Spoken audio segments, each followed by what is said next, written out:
In the last episode of the Sabang to Merauke journey, I started exploring some of the many hidden gems around the Togean Islands in central Sulawesi.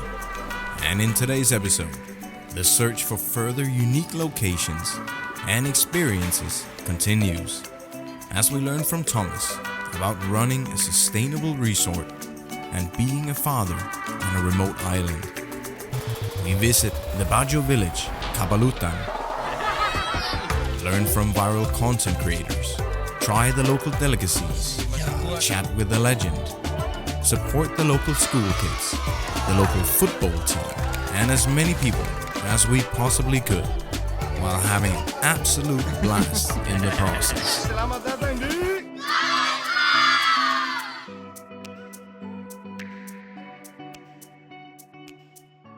I had had an incredible stay at Araya Resort, and it was time to say goodbye to the lovely crew there who had made my trip. But my Togean adventure wasn't over just yet. So I set course for a small and private island, as I had heard about a unique little resort with a very good reputation. Alright guys, and an hour from Araya and we have made it to our next stop. This island is called Buka Buka, and here I found a really nice resort that's called Reconnect.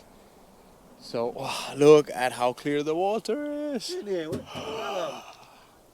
It is so hot, I'm being cooked. But we have to approach slowly because we don't want to hit the reef on the way in. It looks amazing. I cannot wait to go and check it out. Okay. Bro, terima kasih banyak ya.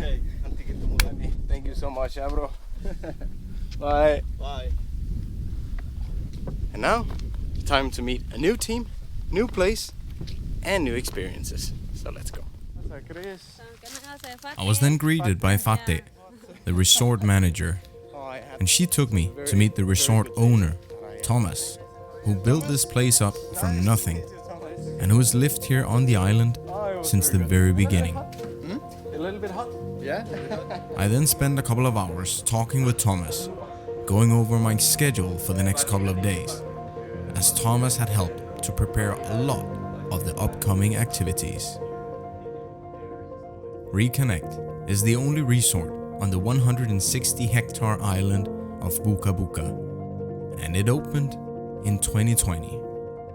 It was built as an eco-friendly and sustainable resort, and here the ocean water is desalinated to be used as drinking water, while all the electricity is produced by the sun. Looking at the resort, I can't help but think that this is how it could have looked if only Tom Hanks had decided to build a resort instead of a raft in the movie Castaway. And I had checked in to my Bomba villa with a small patio and a hammock to chillax in. The room looked really nice, new and modern, but still with all the wooden furniture which gave it that beach villa feeling. And it was quite nice to feel a bit of air condition, as it had been a while. What I liked the most though was the bathroom, as it's made in an outdoor/Bali style, with a shower under the open sky. And the hammock, of course, with the ocean view, is a pretty nice touch as well. I didn't do much that first day at Reconnect, as I'll always try to get to know the place and the people as much as possible before I start shooting a whole lot. So in the common area, I spent quite a bit of time talking to the staff and some of the guests, and there I met Ryan from Canada, who has a very unique style of traveling, something I'll tell you guys a bit more about later on. Alright guys, it is 5:45 and it has been a great first day here at Reconnect. So I actually ended up spending just most of the day talking to all the other many guests. There's so many guests from various places, from France, Italy, Canada, Switzerland, Austria. So And as curious as I am, I just ask a ton of questions. So yeah, it's been a wonderful day getting to know a lot of new people, and now we're just kind of enjoying the afternoon all together, and it seems like everyone is on the same vibe, so it almost feels like I'm not traveling here alone, but I'm here with a group, and it's rare that I feel like that. So yeah, really good first day. And tomorrow we start exploring Buka Buka, both from over the surface but also underneath the surface. So I've talked a lot with the owner, Thomas, and he has some really exciting plans for us for these next couple of days. So far, I have definitely chosen the right last place to stay here in the Togean. But now, I think it's time for me to have a bintang with the guys, have some dinner, and call it a night. So I'll see you guys. Beso. Good night, guys.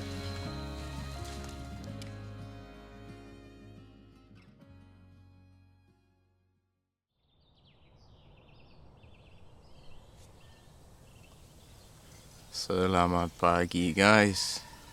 It is a beautiful morning here in Indonesia. And yeah, this morning I already woke up at around 5. I wanted to enjoy the view as the sun was rising here. I really like to do that the first morning when I come to a new place. Hear the sounds and see how everything looks like as the sun slowly rises and brings out the warmth in all the colors. And my neighbors Maria and Miguel, they had to go back to Mallorca this morning, so they took the boat back. And Ryan, he wakes up every morning at like 4 o'clock, and he comes out to the jetty and spend the first couple of hours by himself just enjoying the view. And I've now come up to the resto, and here at 7 o'clock it's breakfast time. Filippo and Jonathan are here as well, chatting a bit, I think preparing for the morning dive, as Filippo is taking his open water certification. Now the lovely staff is bringing me a freshly made pineapple juice. So guys, sarapan dulu, and then let's get the day started here at Reconnect and Buka Buka.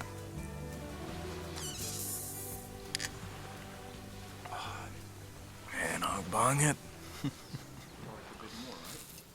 Before starting my first trip from Reconnect, I had breakfast with Filippo from Italy, as I always enjoy getting to know fellow travelers I meet along the journey. So I asked Ryan, who I had met the day before, if I could make a few clips of him, because Ryan is a digital nomad, a person who works online and lives in various locations. And he's staying here for 5 months, so he brings roughly 80 kilos of luggage, because when he relocates, he likes to bring things for his room which makes him feel at home. Like Canadian rum, a humidity sensor for his cigars, the sign he had in his room as a kid with his name on it, crystals, a dream catcher, sage, and a present from a dear friend. But what first caught my attention was his office. Ryan got tired of the endless cost of living a fancy lifestyle with the expensive car and office, so this is now his office.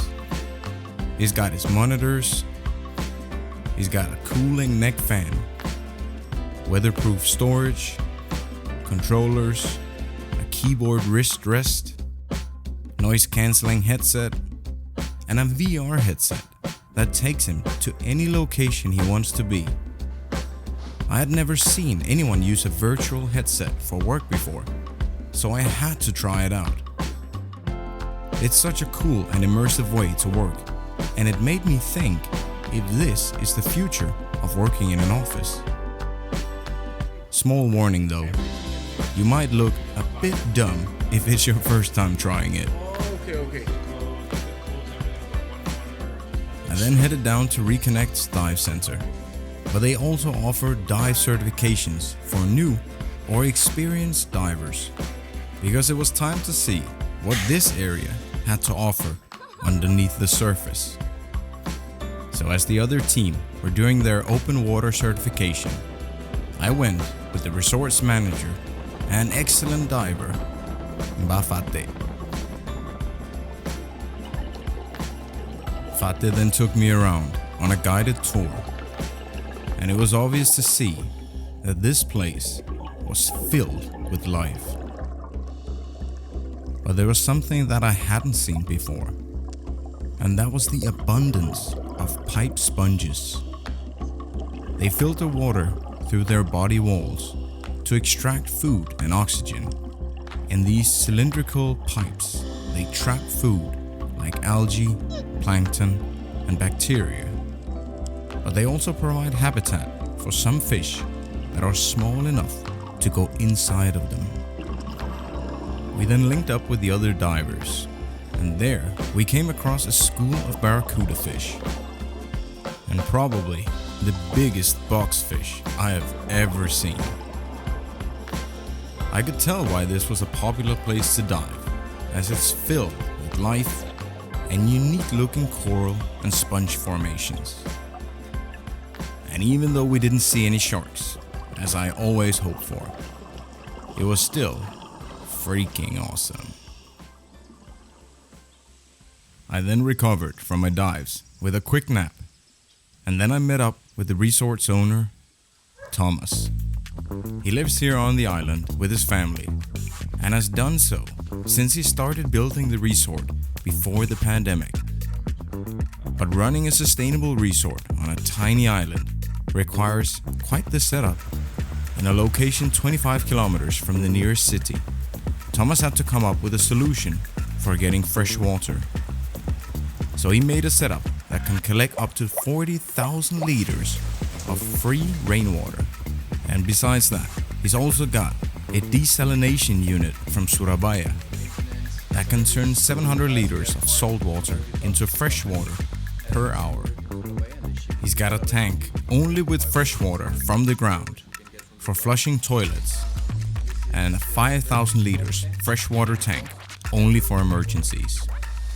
And now the question is, how do you get electricity for all this? Oh, let me show you. On the roof, Thomas has solar panels that can generate 25,000 watt peak, which is enough to power 10 to 15 average households. And he can then store 100,000 watts of energy on a block of batteries that he has built into one big battery. And that's enough to run the entire resort, even with some air-conditioned rooms.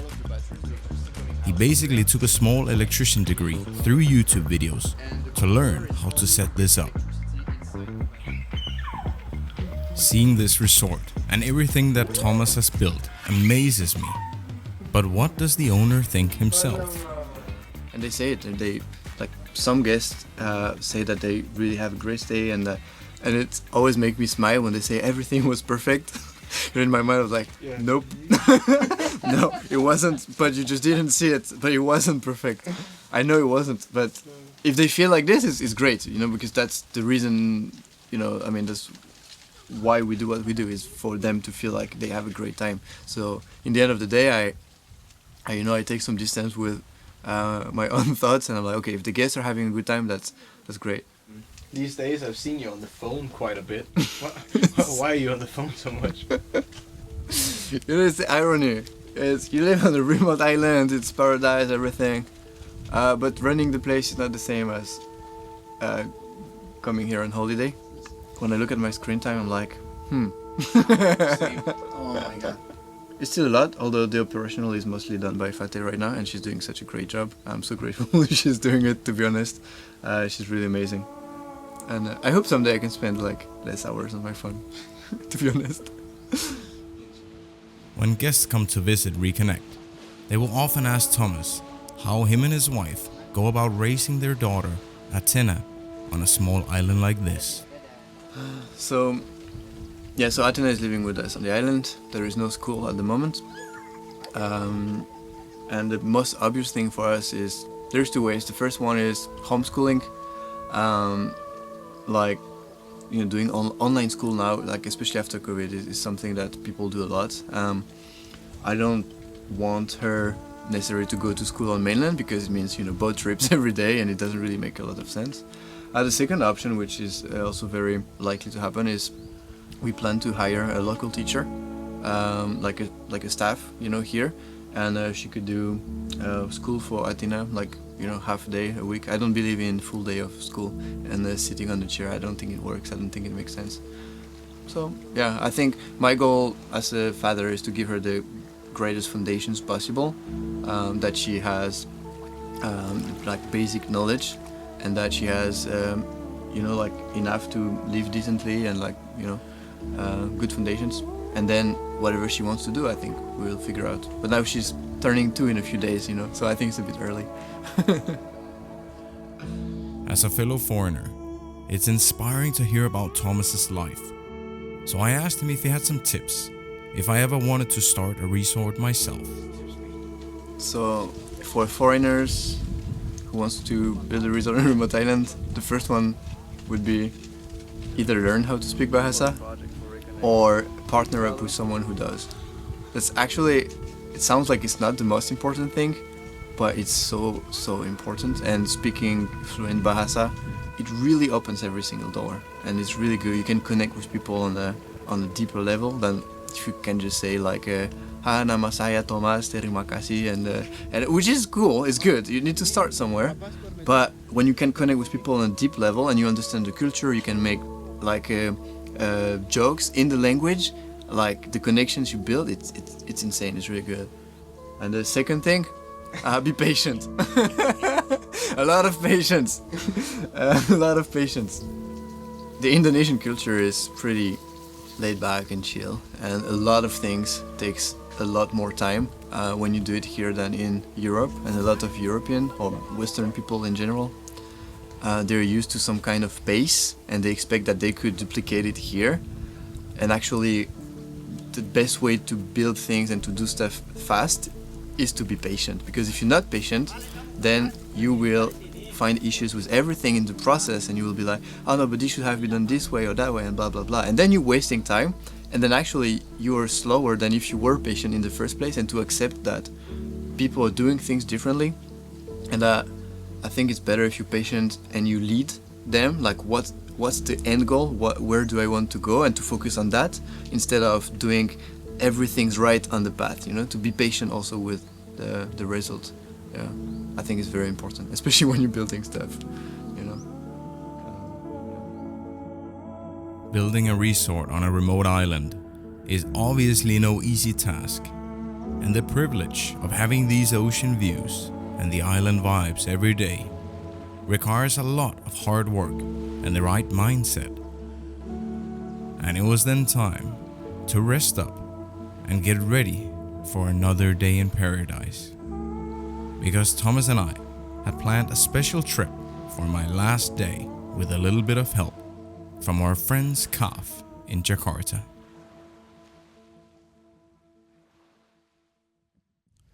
Selamat pagi, guys. It is nearly 7 o'clock here at Reconnect, and unfortunately it is my last day here, and therefore we're going on a special trip. So Thomas told me there's one spot here in the Togeans that I just have to see. So today we're going with pretty much the whole crew from here, and Thomas has a really special day planned for us, so I'm super excited. So now we're just gonna have a bit of sarapan while we're waiting for the speedboat to arrive, and then today let's go to a place called Kabalutan. It's gonna be a good day. Let's go. So Ryan, are you excited about joining today? Absolutely. The opportunity to make somebody smile during the day is always an opportunity I want to take. Perfect. It's gonna be a good day. Yeah, weather's beautiful. Company is amazing. It's gonna be a great day. Yes, sir. We then met up with some local friends of Thomas, the captain, and with enough bucket hats to go around, we set off with a special package from Jakarta. And with great weather, we ventured to one of the hidden gems, to an area in the Togeans called Kabalutan. Alright guys, we have made it to Kabalutan after around 1.5 hours in the speedboat. And I think a lot of the locals know that we are coming, so they're very excited to meet us. So let's go and say hi. At the port, we were welcomed by the locals Rifaldi and his wife, the famous Bajo content creator, Dinda. Nice to meet you. Kabalutan is one of the larger settlements in the Togean Islands, inhabited mostly by Bajo people, who lives here in stilt houses built on top of the reef. There is a ton of kids here, and it's home to roughly 2,500 residents, and quite a few animals as well. While most of the men rely on fishing as their main source of income, I was surprised to see the innovative craftsmanship of the local women, as they make souvenir baskets made from hundreds of small and used coffee packages. They told us it would take them around 1 week to make just one basket. And another young spirit, Dinda, has also found her own way to make an income here. So right now we're heading to Dinda's house.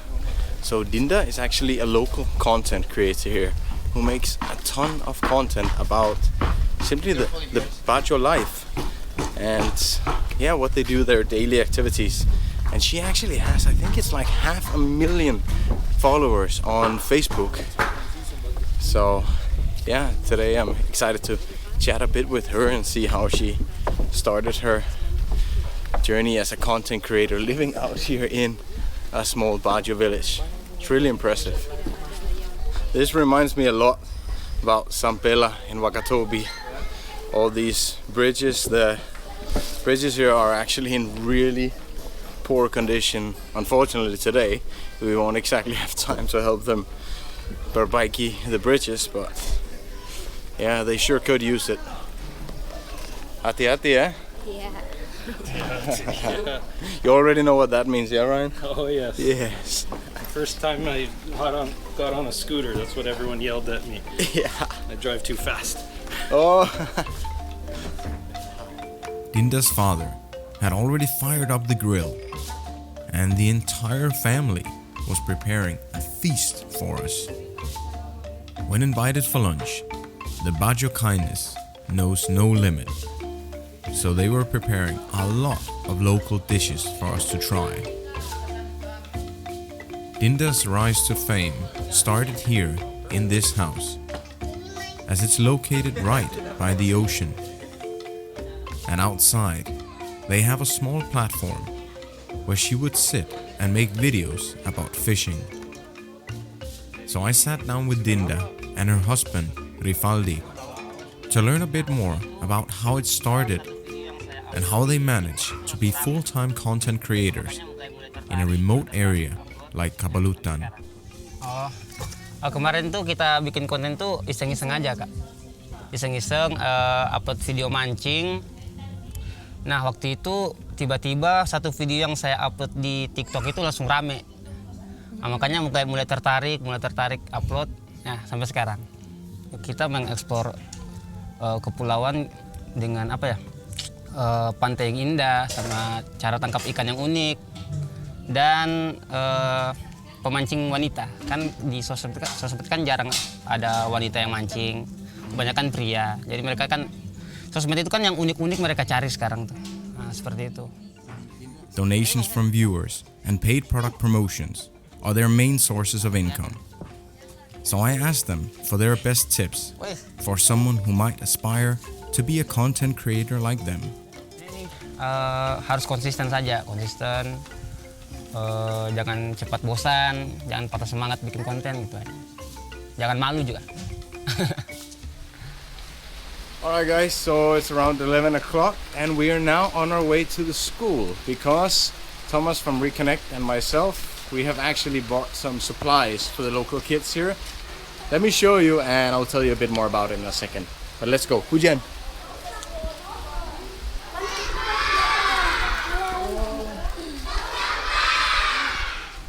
Even though it was pouring down rain, there was a lot of people waiting for us with great excitement.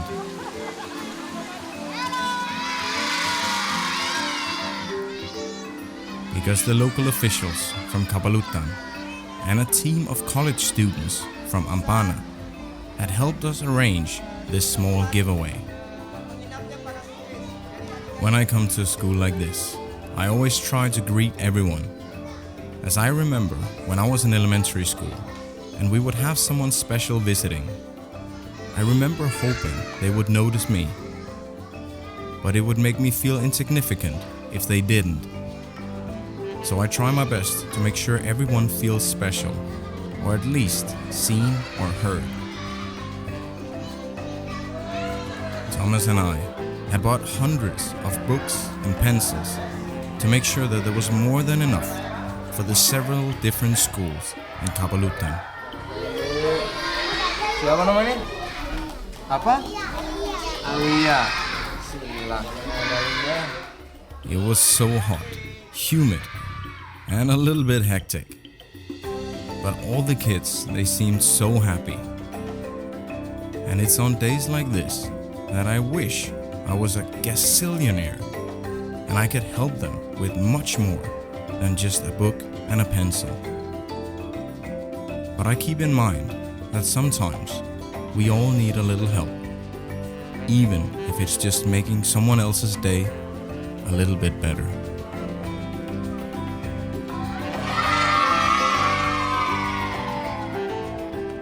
Luckily, the sun came out, and we went back to Dinda's house for lunch. And as we say in Indonesian, cuci tangan dulu. Kamu cuci tangan pakai apa, Thomas? Pakai sabun cuci baju. Boom, boom. Pakai boom. We all sat down together on the cool wooden floor, and Dinda's family had prepared a little bit of everything, like kilos of crabs and kupuru, a sticky porridge made from sagu tree powder and hot water that you mix together with soup. There was mangrove snails, and my favorite, sinole. It's also made from sagu and can be used as a slightly more chewy substitute for rice. You then mix it with dabu-dabu sambal, a spicy and sour sauce made from tomatoes, scallops, chili and lime juice. You then add a bit of yellow fish sauce on top and voila! You have my favorite meal from Sulawesi. I did feel a bit bad for not eating more, but when it's so hot, I'm focused on shooting and slightly overstimulated from many new impressions, I'm not super hungry. But luckily, Thomas took care of that for me, because they had also cooked lobsters, and that is something that Thomas loves. And what better way to digest a big meal and with a bit of dancing afterwards.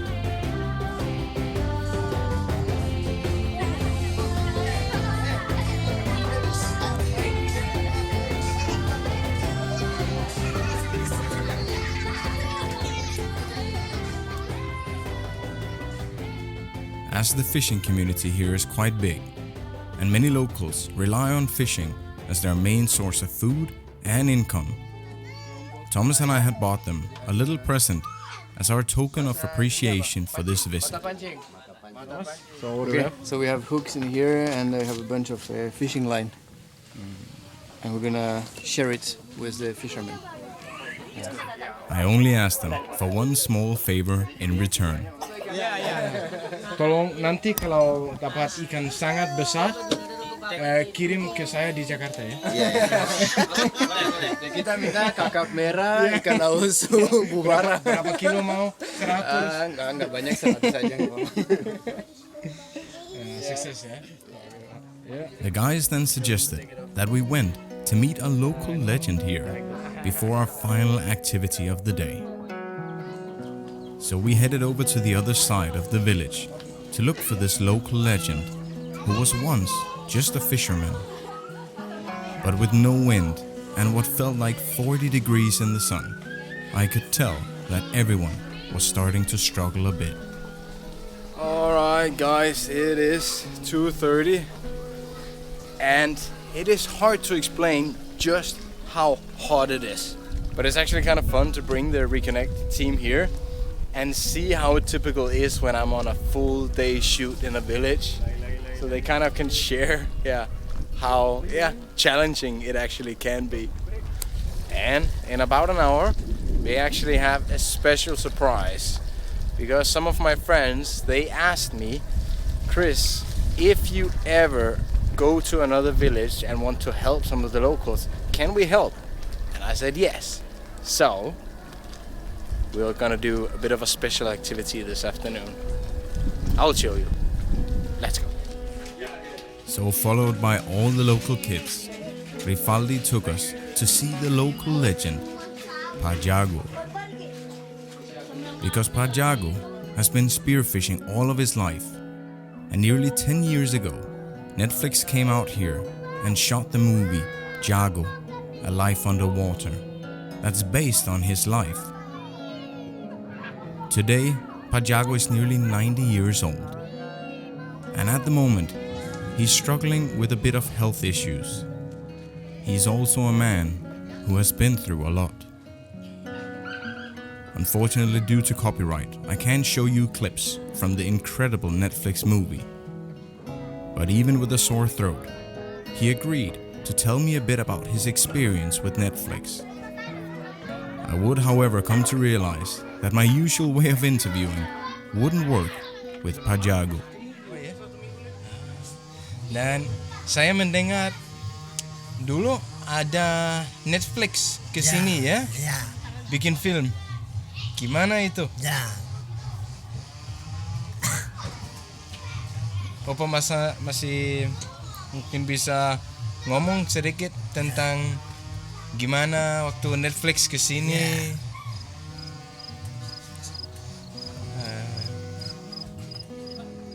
Luckily, the more we talked, the more he opened up. And he spoke mostly in Bajo language, which required a bit of translating.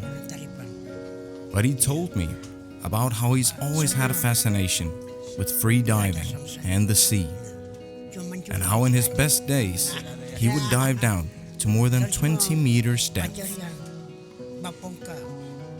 Pak Jago's wife and son has passed away, so today he lives here with his grandchild, something he explains in more details in the Netflix documentary. Since its release, many tourists have come to visit Pak Jago and Kabalutan. He told me that he is still strong and goes spearfishing almost every day. There was a lot of kids hanging around, and our presence as foreigners made it very loud and a bit hectic. So we thanked Pak Jago for his time, and all of us, we pooled a bit of support for Pak Jago as our token of appreciation for his time. Meanwhile, the kids have been waiting eagerly to show us their favorite afternoon activity and their best tricks. And it was then finally time for the special giveaway that by now all the locals had heard about. Because the boxes we had transported earlier were filled with more than 2,000 products, as the men's personal care brand, KAHF, had shared their interest to give away some of my favorite products to some of the kind people that I meet along my journey. So there were hundreds of goodie bags filled with deodorants, body wash, face wash, and Thomas started by giving out to all the men first from the local football team. There were so many people that had shown up, many more than we had expected, but it was so much fun giving away these free products. The products were flying away, and together with the school, we had made a deal that each kid would fill a plastic bottle with trash found laying around the village, which they had been out collecting earlier that day, so they could cash in their bottle for a goodie bag. Nanti kalau pakai jadi putih banget.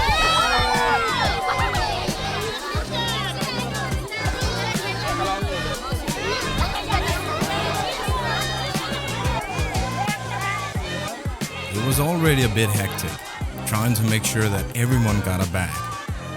But when it was time for the ibu-ibus, that's when it started to get really hectic. Safe to say, the ibus were slightly less patient. So eventually, Thomas and I, we simply had to step aside and let Rifaldi and the other local guys handle the ibu-ibus.